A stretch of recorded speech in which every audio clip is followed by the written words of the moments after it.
அவங்க சொல்லாமே நாடி பார்த்து சொல்லிடுவாங்க. அந்த அளவுக்கு ஒரு பாரம்பரியமான ஒரு கலாச்சாரம் நம்மளுக்கு. இன்னொரு ரீசன் பார்த்தீங்கன்னா, நம்ம கோசி பிராமணை எங்கள் பக்கத்தில் தான் இருக்காரு. ஒவ்வொரு ஸ்டேஜ்லேயுமே அவர் சொல்வார், அடுத்த தலைமுறை அழியறத பார்க்கக்கூடிய ஒரு கொடூரமான தலைமுறை இந்த தலைமுறையாக தான் இருக்கும்.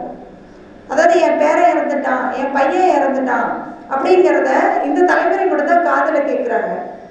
என் அப்பா இறந்துட்டான், தாத்தா இறந்துட்டாங்கிறது போய் என் பையன் இறந்துட்டான், பேரன் இறந்துட்டாங்கிறத இன்னைக்கு நிறைய காதில் கேட்குற அளவுக்கு இன்னைக்கு மாறி இருக்குது. அப்படின்னா நம்மளோட கலாச்சாரமும் உணவு முறையும் மாறுறது மட்டும்தாங்க காரணம்.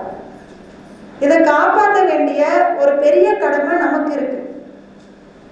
ஏன்னா இன்னைக்கு எந்த தொழில் வேணாலும் பண்ணி சம்பாதிக்கலாம். நாம ஏன் இந்த உணவு தொழிலை அதை நல்ல ஒரு பாரம்பரிய உணவு, இயற்கை உணவு எடுத்து நம்ம சாப்பிடணும், நம்ம 10 பேருக்கு கொடுக்கணுங்கிற ஒரு தாட் ஏன் நம்ம